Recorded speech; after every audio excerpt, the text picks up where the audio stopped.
He's MD, a Western-trained internal medicine physician, shamanic energy practitioner, and physician acupuncturist. He worked for 11 years in medicine before moving into the realm of alternative healing. He did his initial shamanic training with Alberto Vialdo of the Four Winds Society. Really? I've done a little work with them too. Okay, sorry about that. So that's exciting. He has been initiated into the lineage of the Quero shamans from the high Andes in Peru and has made pilgrimages to the Sacred Valley with them. He has continued to study the study of Andean energy practices with Joanne Parisi Wilcox. His shamanic practice focuses on clearing heavy energy and prior traumas that weigh people down and undertaking journeys that provide clients with guidance and clarity. He completed his Harvard International Structural Acupuncture course for physicians, that's a mouthful, and has practiced acupuncture in multiple settings, including a military hospital, community acupuncture, and integrative health clinics. He offers shamanic healing and acupuncture services in St. Paul through his private practice, Deep Springs Health, LLC. So please help me welcome Brian Meyer. Thank you. So thank you for that kind introduction, Ella, and good morning, everyone, and Happy New Year. Like she said, I'm Brian Meyer, and I'm very glad to be giving this talk here on the first Sunday of 2026. And as she mentioned, the theme for this year is talking about creating healthy habits.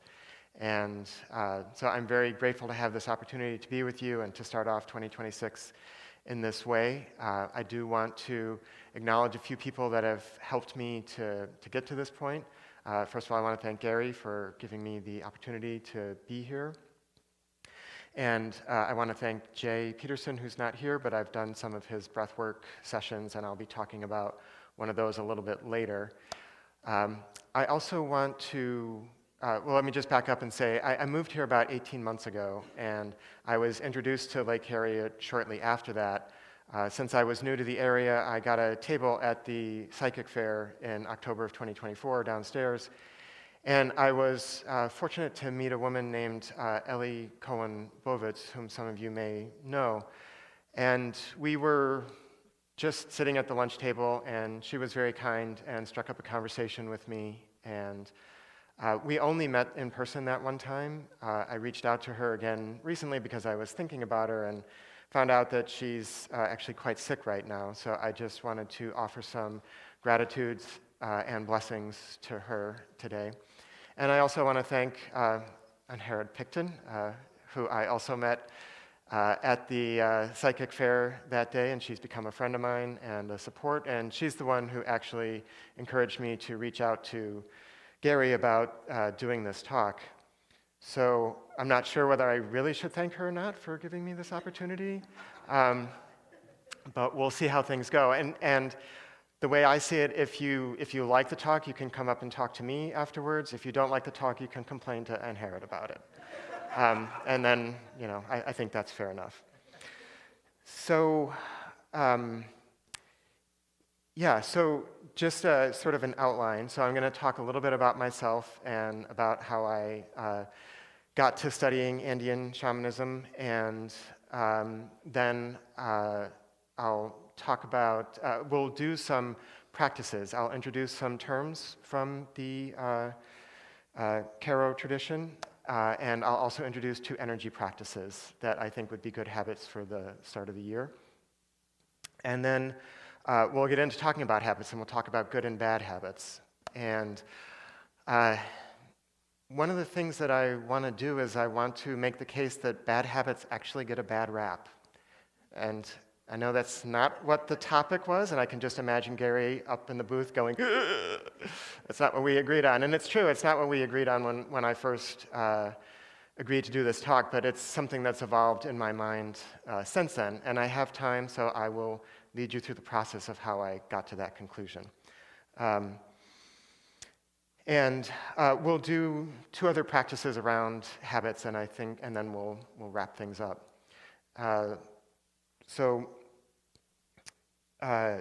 When I talked to Gary, it was right before Thanksgiving, about doing this talk. He agreed to it, and at first I was very excited. I was like, oh, okay, I now have this speaking engagement. And then I had 3 thoughts that came in rather rapid succession to me. 1, I don't like public speaking, so why would I think this was a good idea? 2, I'm gonna be coming to the Lake Harriet spiritual community, and I'm gonna be talking to this group about good habits. Okay? Now, I've been here a few times, and I know that a lot of the people who come here are very well practiced and are pretty evolved, and it just seems like kind of an uphill battle to be talking to them about good habits. And so as I was thinking about this before Thanksgiving, I was like, oh my gosh, I'm gonna come here, and in my mind, everybody who's in attendance or watching online, they've gotten up at 4 a.m., they ran 5 miles, they did Pilates, they taught yoga, then they had a sensible breakfast of fruit and granola, and then they wrote a grant for their nonprofit to keep it funded for the rest of the year. And I'm gonna come, and I'm gonna talk to you about making good habits.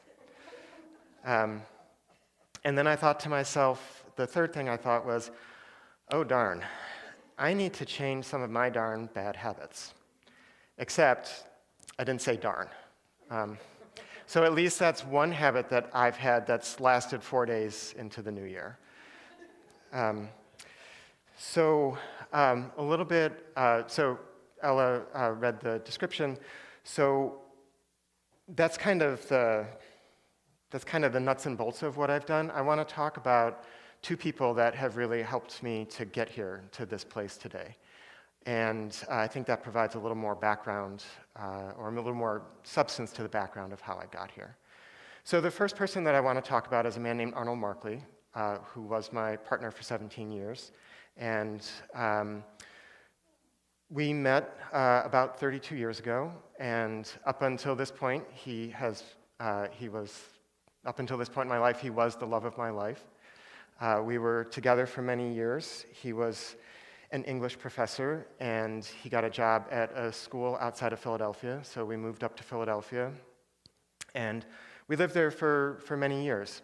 And I went to medical school, did my residency, and then got a job at the hospital where I trained in Philadelphia. And our futures were bright. We both had promising careers. We had a faith community that we were very involved in and that was very supportive. And we also had a great group of friends. And, what could possibly go wrong? Leukemia went wrong, and Arnold was diagnosed with leukemia when he was about 44. And for anybody who's had cancer or has been the caregiver for somebody with cancer, you know that cancer is a real roller coaster. And so it was a real roller coaster. And it was a roller coaster for about 3.5 years, and then he passed away. And you can ask yourself, well, so how did I deal with that grief? And the answer is that initially not very well. And it was a really rough time. And it was this real soul-searching period for me, because what had given meaning, enjoyment, purpose in my life was suddenly gone. And now I had to rebuild things step by step. So when I look back on it now, I think of this as my Marie Kondo phase. Does anybody know who Marie Kondo is? Yeah. So she's a Japanese organization expert. And her whole theory, or her whole idea, is you take every single thing that you own, you put it in your living room, and then you go and you touch every single thing that you own, and you pick it up and you ask, does this give me joy? And if it gives you joy, then you keep it. And if it doesn't give you joy, then you get rid of it. You either throw it away or you give it to somebody else. And I didn't I didn't realize it at that time, but I was starting that Marie Kondo process, and I had to look at a lot of aspects of my life and decide, does this give me joy? Is this something that sustains me? Is this something that I'm aligned with? And medicine began to come under that scrutiny too at this point.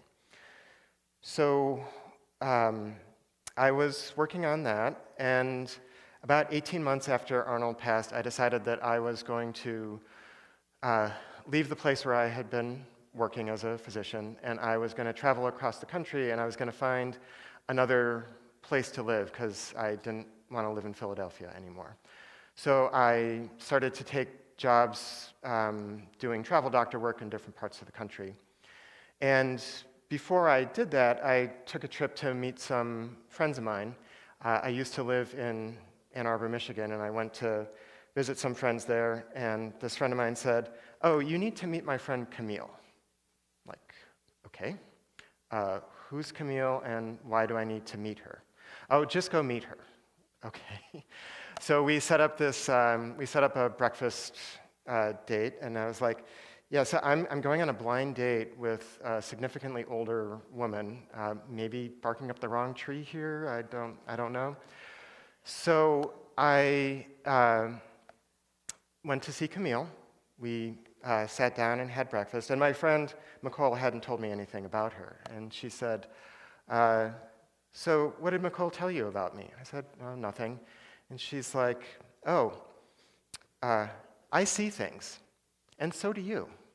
It's like, okay, who is this crazy woman, and where are the exits? Because I'm gonna need to leave here. Well, it turns out that Camille is a psychic and a clairvoyant, and right there, over our scrambled eggs and hash browns, she gave me a reading, and it was a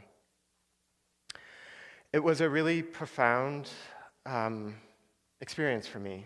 I'd had some readings before, but nobody had the same presence and clarity that she had. And for the first time in 18 months,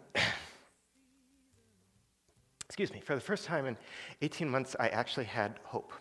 And she became a very important resource for me, and I had several readings with her throughout the course of the years, and I really think of this as the start of my spiritual awakening and starting on this spiritual path. And so fast forward to 2015, I decide that I'm done traveling. I'm going to move back to Philadelphia because I miss my friends. And so I drive back through Ann Arbor, and I have a session with Camille. And we're sitting right across from each other, and she's doing the reading, and then she stops and she says, yes, I'll give it to him. Then she comes back, and we're doing the reading, and a few minutes later, I promise I will give it to him. And then she comes back, and we're doing the reading, and then finally she says, okay, just wait right here. She gets up, she walks out of the room, and she comes back, and she says, you need to read this book. I'm like, okay. And it's called One Spirit Medicine by Alberto Villoldo, and I was like, okay. Any context, perhaps? And she's like, don't ask questions, just read it. And so I did. So this was about June of 2015, and so I dutifully read the book, and I found it transformative. And it really, it energized me in a way that I hadn't been energized in a long time. And so this was about June of 2015. So in October of 2015, I did a weekend retreat with Alberto and some of the Caro shamans. And then I decided to do his training. So mind you, I'm still working as a hospitalist at this point. I took a month leave of absence, unpaid leave of absence, from my hospital job, and I fly down to Chile because that's where he has his retreat center. And there's another member of the audience who was also there and took part in that. And I did a 300-hour intensive shamanic energy medicine training. and it lasted a month, 300 hours. And people ask me sometimes, well, so what was that like, this intensive training? And I liken it to putting your mouth on a fire hose and then having them crank the fire hose open, and you're just basically inundated with all of this. And it took a long time to integrate. But I'm very grateful for that opportunity, and I learned a lot. And has anybody, you said you've worked with Alberto, has anybody else worked with Alberto or the Four Winds? Okay. Anybody else who's worked with the Caro? Well, yeah. Yeah, so now I have to be careful about what I say, because I can't just make anything up here. I did other work with Alberto, and in 2016 I did a pilgrimage to the Sacred Valley in Peru with them, and then I did a few more courses with them that fall. And then I left that, and really, I really needed time to integrate. And over the next few years, I really just did the shamanic work as a personal practice and did it with some friends and other people who had done the training. And then in 2019, I went back to Peru, and we did a pilgrimage to a sacred mountain there.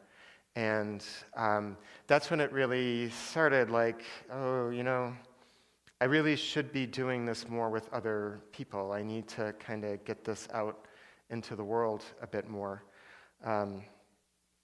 And so I did, and I started slowly to do that.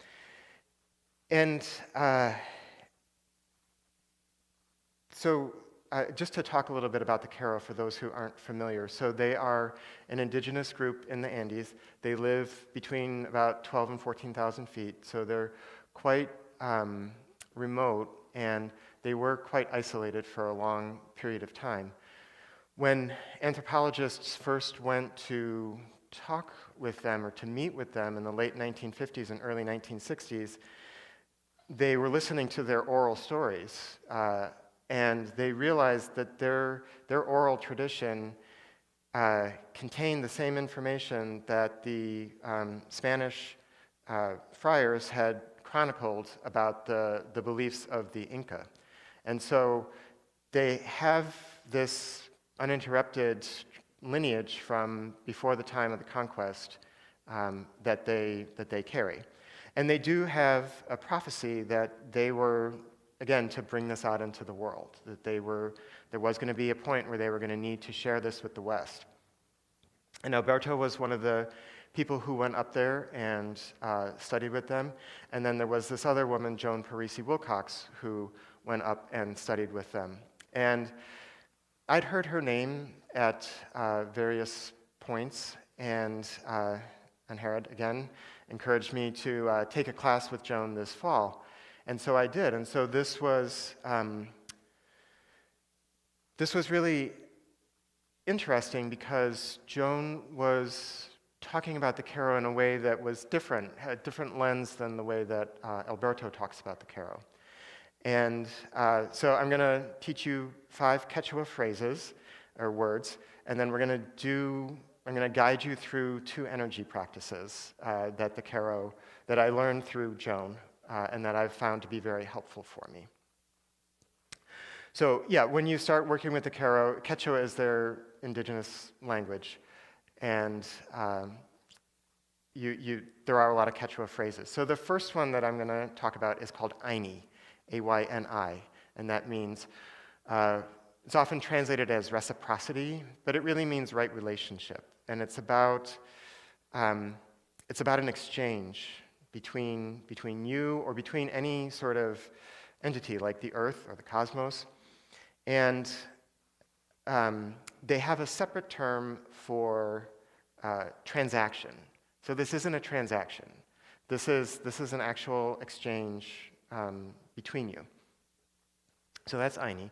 The second term is Sami, which is light or life force or nectar or sweetness. And Sami can be thought of in kind of like chi or prana in other traditions. It's the life-giving force. And we all absorb and radiate Sami all the time.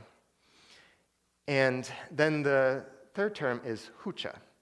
And hucha is heavy energy. So when I studied with Alberto, hucha is really kind of dark, heavy energy, like something that you really need to get rid of, like you need to clean that out. And Joan has a different perspective about hucha. She does agree that hucha is heavy, but hucha is just a form of sami. It's just sami that's been slowed down and kind of gotten thick and not as helpful. It's kind of like driving your car for too long without an oil change. It gets kind of thick and not helpful. So for her, she's very clear that the Karo don't assign any moral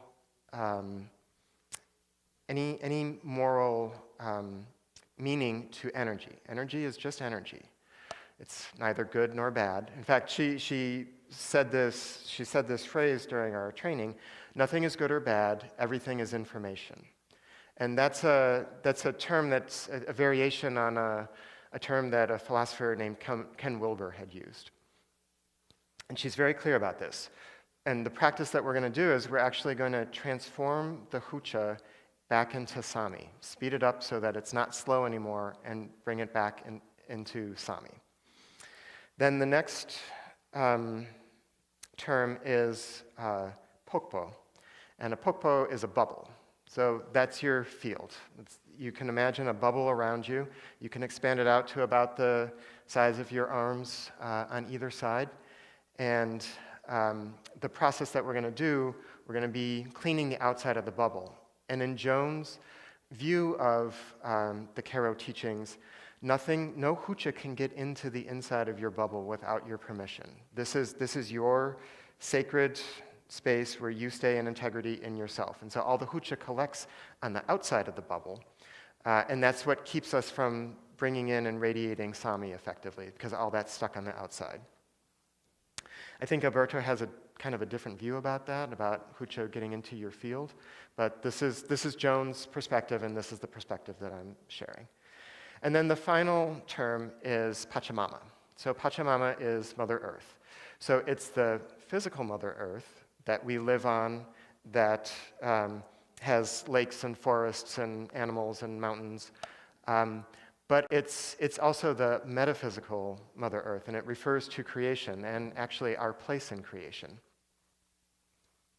So the two practices that we're going to do, they're complementary practices, and we're going to, for those who are willing, when we get to the point, I'll ask you to close your eyes and just imagine this process going.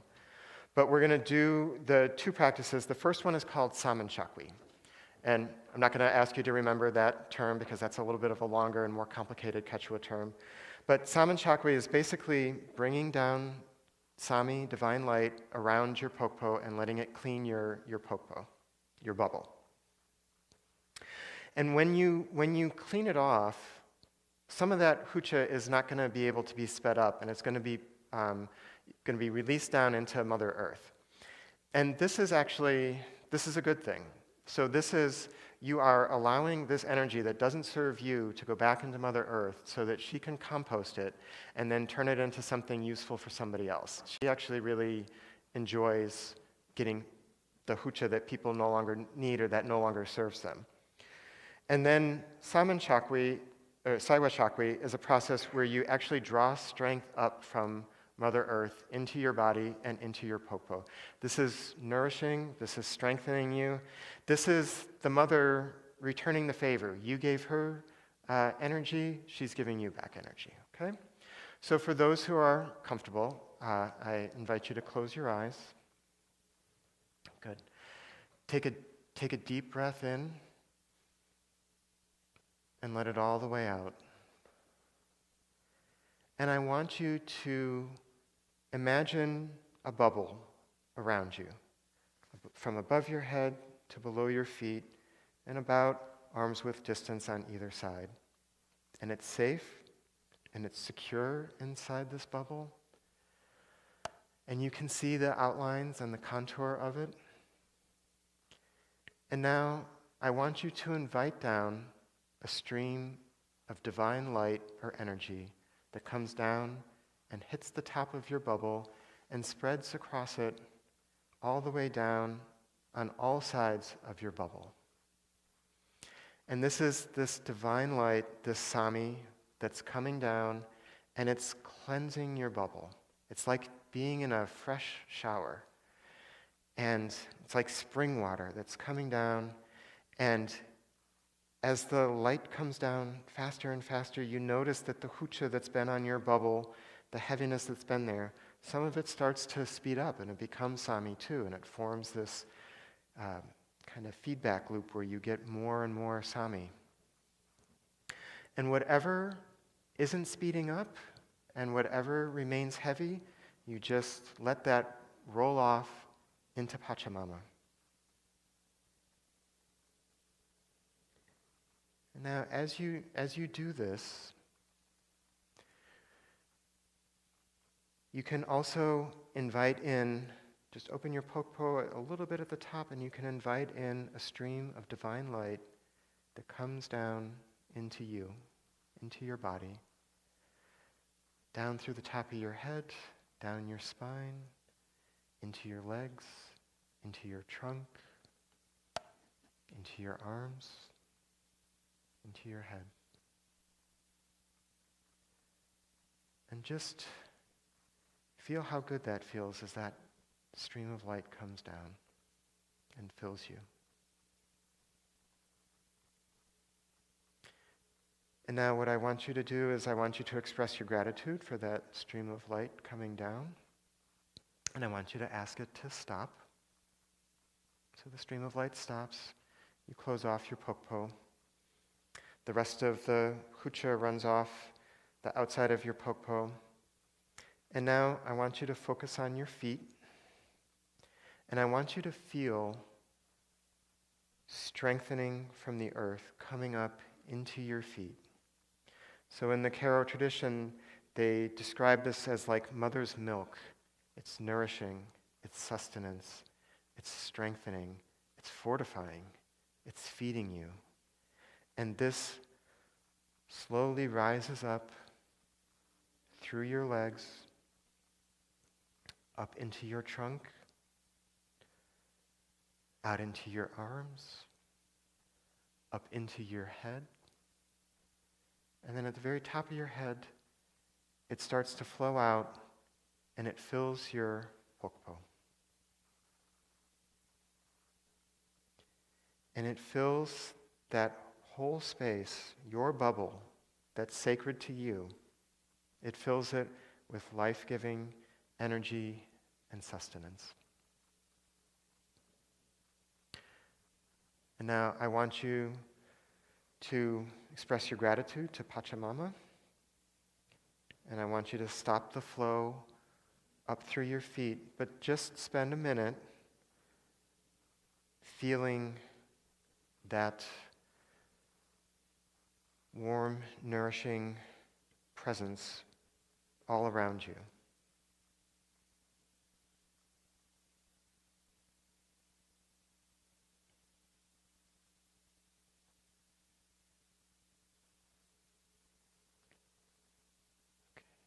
And keep that feeling with you, and that feeling of that strength and nourishment and the gratitude that you have for the mother for bringing that to you. And then when you're ready, you can take a deep breath in. There you go. And let it out. Take one more deep breath. Let it out.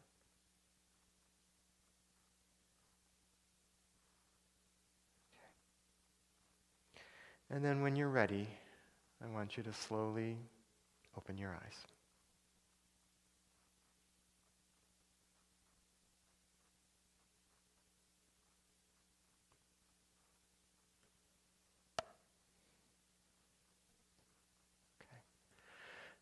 Thank you all for doing that.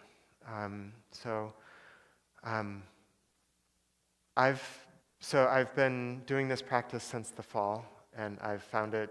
I do it twice a day, And I find it very helpful. It doesn't need to take long. And I find it very sustaining, and I did want to offer that as a habit for the new year for you to start.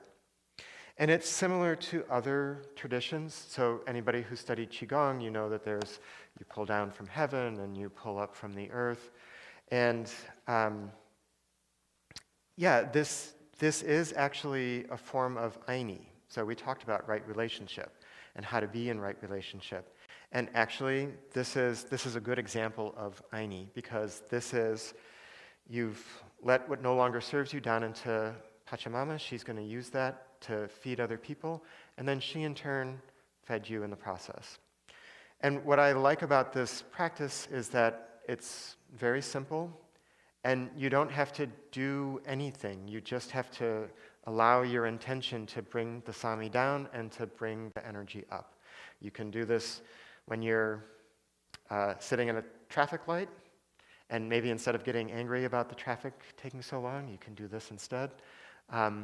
And you could do it in the line at the grocery store. Nobody needs to know. This is your own relationship with the cosmos above and with the earth below. Okay. So now we're going to talk about habits. And actually I have, so this is the definition from the Oxford English Dictionary. Habit, a settled or regular tendency or practice, especially one that is hard to give up. And I think we all have a sense of what habits are. They're things that we do routinely, and we know from modern neuroscience that you actually use less brain power when you just follow the same path again. It makes things easier to do that if you have these habits. And for example, it's easy to get up at the same time every day, do your usual routine, get in the car, and take the same path to work, because then you get to work on time, and you don't have to always be thinking about how you're going to get there. So we tend to think of good habits and bad habits. And when I was thinking about this, I think a definition of a good habit is something that gives you benefit, that makes you feel good. And so it starts this virtuous cycle. You go to the gym, you go for a month straight, and all of a sudden you can walk up the stairs without getting short of breath. It's like, oh, I've gotten some benefit from this, so I'm going to keep doing this. So that is what I think is a good habit, this sort of self-generating, self-perpetuating thing that makes you feel good.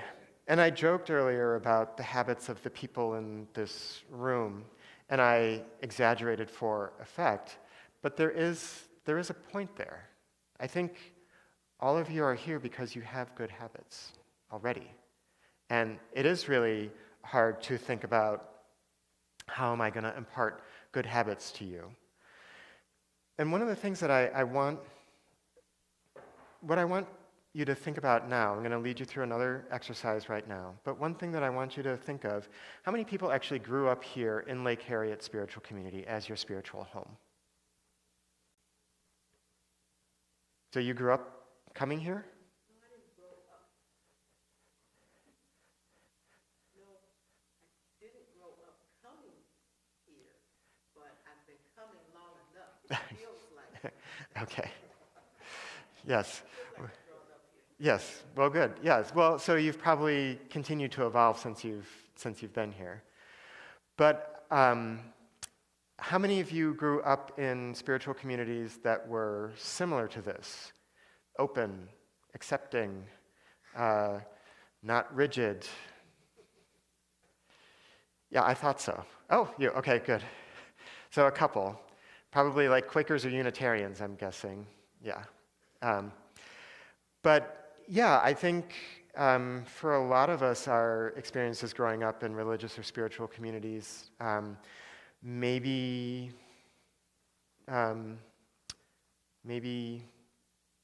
lacked that element of openness and acceptance and lack of judgment.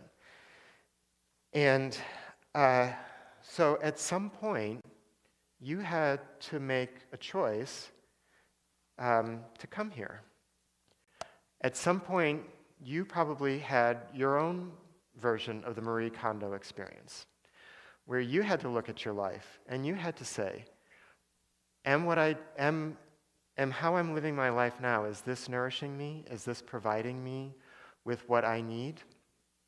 And I'm guessing that there was some decision that you made at some point in the past that got you here today on a cold January day where they're talking about freezing rain coming in the afternoon to listen to somebody that you don't know tell you about how to have good habits. But what I want you to do is that, again, if you're comfortable, I want you to close your eyes and I want you to think back. What was the one thing that you changed that allowed you to come here? And it can be 20 years ago, 30 years ago, 10 years ago. What is that one thing that made you decide, I'm going to look for something different? And so keep that in mind, and then I want you to think of something that you changed 5 years ago that has made you a better person. Something that you changed in your life. It can be really simple. And then I want you to think back on 2025. As chaotic and random as it was, I want you to think of one thing that you did in 2025 that made you a better person.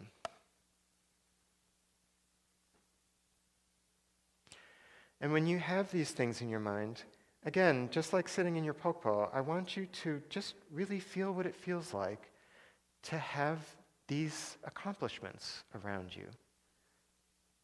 These good habits that you've already started, that have brought you here.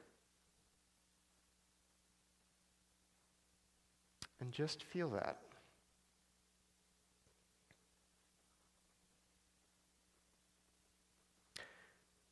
And when you're ready, take a slow, deep breath in and out.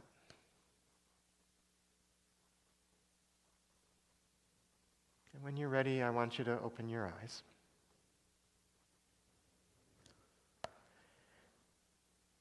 And I want you to, I think one of the worst habits that we have is that we don't acknowledge our good habits. And I think it's really important to acknowledge what you've done and the changes that you've made and the quality things that you have added to your life that have brought you to this point. And I challenge you to make that a habit for this year.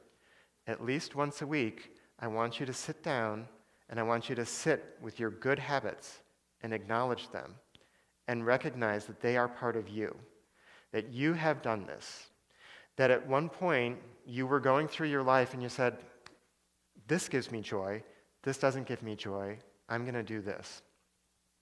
And I really, I know we're in stoic Scandinavian Minnesota and, we're not supposed to brag or do anything like that. Grandpa Sven wouldn't like that. And don't get too big for your britches. Nobody's asking you to get too big for your britches. This is just you spending time with yourself, acknowledging what you've done, because I think this also gets into a positive feedback loop. This is a good habit. And, no disrespect to Grandpa Sven, but I'm a doctor, and I'm telling you that this is good, okay? So you can trust me.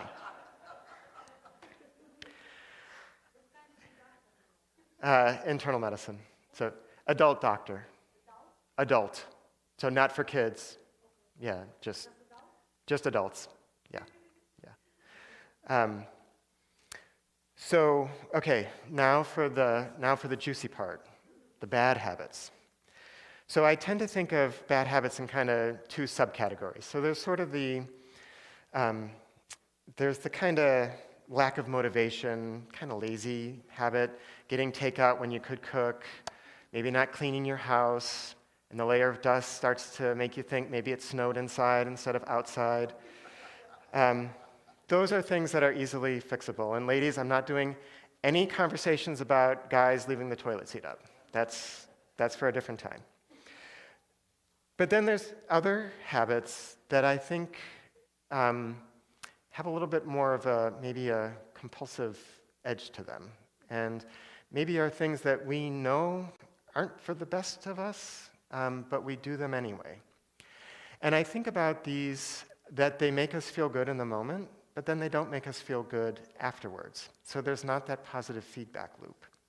And in fact, I think there tends to be a lot of shame, a lot of guilt, a lot of frustration, a lot of exacerbation about it.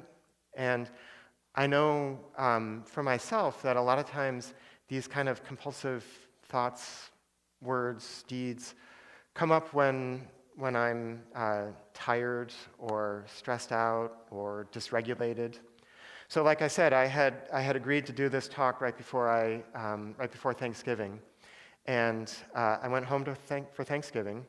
Loved my family, it was a great time, but I was out of my element and routine, and you get dysregulated. Don't eat the same foods, don't meditate as often. And plus I found that even as I get older, even driving kind of wears me out. So I came back here and I really crashed. I mean, really crashed. And like a lot of these old patterns started coming up, and it was very distressing for me. You know, I just showed you Alberto's book. I got given this in 2015. I've been doing this for 10 years. I've been trying. And oh my gosh, why am I doing this again? And then I noticed that Jay was leading a breathwork group on the Tuesday after Thanksgiving. And I thought, okay, I'm gonna come and do this. So I did. And I was like, you know, I'm gonna set my intention. I really want to get to the root of these bad habits and these bad behaviors. And I'm guessing that people have done enough spiritual work here that you know that intention is really important and that you better be careful what you ask for because you just might get it, and probably not in the way that you wanted to. And so I set my intention, and we did the breath work, and kudos to Jay, he does a great job. But oh boy, was it rough. So I did get to see the root of these bad habits, and it was very unsettling, and I was unsettled for a couple of days by it. But then a few days later, I was meditating, and again these started coming up. And when I was meditating, and I was encountering these bad habits and kind of seeing the karmic strands that led to them, and all of a sudden I just heard, what do they have to teach you? Like, wait, what? What do they have to teach you? And then it was like a light bulb went off in my head. It's like, right, nothing is good or bad. Everything is information, right? So I thought, okay, maybe there is something maybe there is some information here. Maybe it's not bad. Maybe I just need to engage with this habit without shame, without fear, without the triggering, and just understand what it's trying to tell me.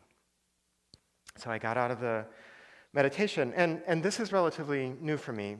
Many of you may have already kind of come to this experience, but this is why the topic of my talk is a little bit different. Because I think bad habits, we can look at them as shameful, terrible, destructive things, or we can look at them as teachers. What is the next step in our spiritual evolution? What are they pointing us to? What are they trying to tell us? And I think if we engage in looking at our habits that way, then they can be rehabilitated. Like this is your next opportunity for growth. And so again, I would encourage you to engage with your bad habits throughout the year, but in this way, without shame, without guilt, without this sense of fear. But what is the information that it's offering to me, and what can I learn from it, and how can I grow from them and grow beyond them?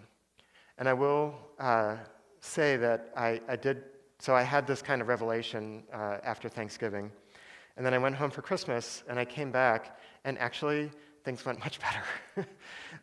So I do think that we can certainly think about bad habits in this way. And yeah, so I need to wrap up, but so we've done 2 practices, bringing light down from above, bringing strength up from Mother Earth. You're going to spend some time every week engaging with your good habits and patting yourself on the back. And I would encourage you to think about engaging with your bad habits in a more neutral way to learn what you can from them. And so I've been trying to learn more about public speaking, and they always say, well, you need to leave your audience with an odd number of things because that's the way the mind works. So I've already taught you 4 practices. I'm going to leave you with one final habit. So I said at the very beginning that I don't like public speaking, and I don't, because I have a lot of fear of rejection and all sorts of things. But I am very grateful for this opportunity to be a little bigger and to get myself out, and I'm very grateful that you provided this safe space for me to do that. And my final recommendation for 2025, let yourself be bigger and support those around you who also want to be bigger. Thank you.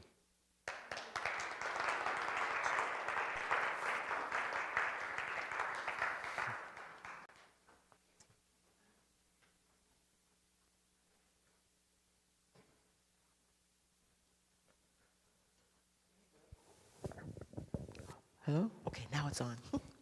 Oh, there are more people in the back. Hey. All right. Well, thank you. Thank you for that, Brian. I do have to correct one thing. I talked about doing some work with Alberto Villaldo. I didn't really do work with him. But one weekend, right before my birthday in May, several years ago, a friend said, hey, you should come with me to Iowa. Alberto Villaldo, we're doing soul retrievals where you bring back parts of yourself and you integrate and all this stuff. And I thought, oh, that sounds like fun. But what I didn't know, that it was work. But it was a transformative weekend, and I started to study some more of Alberto's practices. And he's got another book that I love. It's Shaman, Healer, Sage. That's another excellent book. So, all right, so I hope that you got something out of this that you can take and weave into creating some good habits. So, all right, so now's the time for our offering. And Lake Harriet Spiritual Community is funded by donations. And in a moment, Dave has volunteered to help with the collection, so I appreciate that. He'll be passing the basket. And give what you can give to support this community. It helps us to maintain the building, to pay the bills, and to keep great speakers coming and great events happening here. So it's a primary source of income for us. So I invite you to be a partner with us. Give what you can give today. Consider becoming a regular donor. You can do that through our website, LakeHarrietSpiritualCommunity.org. There's a Donate Now button there, and you can make that a regular donation. And if donations, another way to be part of this community and help support it is a volunteer-led organization. And we've got maybe one person doing most of the heavy lifting. That's Gary up there in the back. But it's a volunteer organization. Consider becoming a volunteer. And if you would like to do that, talk to me later. And also, for those of you who are visiting for the very first time, if you'd like to be on our mailing list, in the basket there will be a card that you can fill out with your contact information. We'll add you to the mailing list. So thank you. Give what you can give today, and I appreciate it. Okay. I can help you, Dave.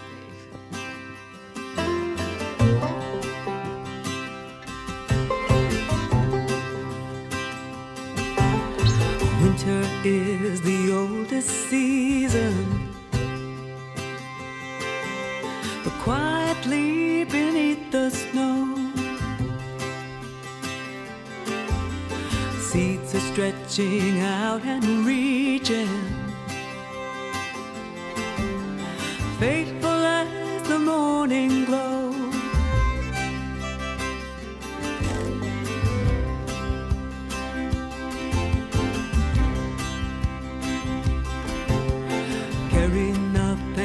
what you must. Lean in toward the light. Let it go, shake off the dust. Lean in toward the light. Today is now, tomorrow beckons. Lean in toward the light. Keep practicing resurrection. Lean in toward the light.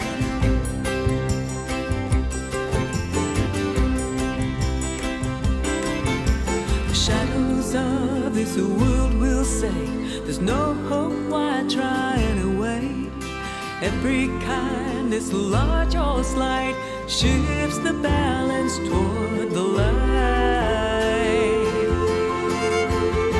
Waters wide and open wide. Lean in toward the light. Don't just walk when you can fly. Lean in toward the light. When justice seems in short supply. Lean in toward the light. Let beauty be our truest guide. Lean in toward the light.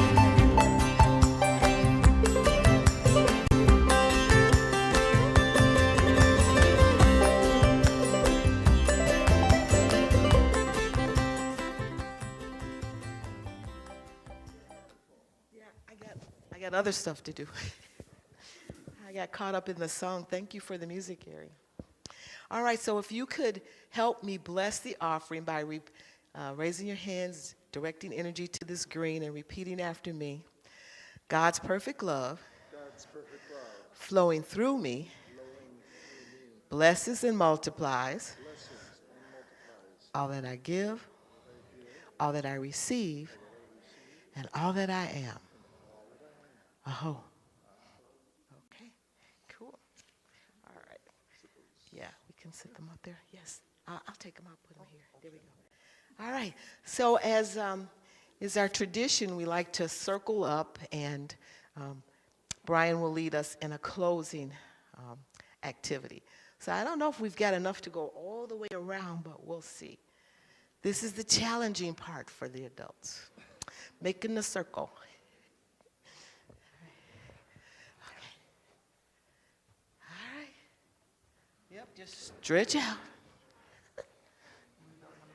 Yep, there we go. Excellent.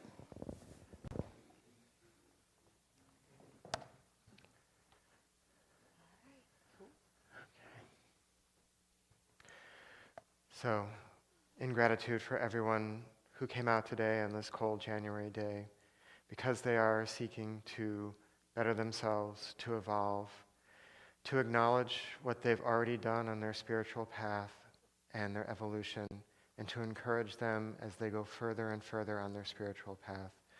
We are grateful for all who came today and all who joined online, and we're grateful for the light that all of them bring into the world.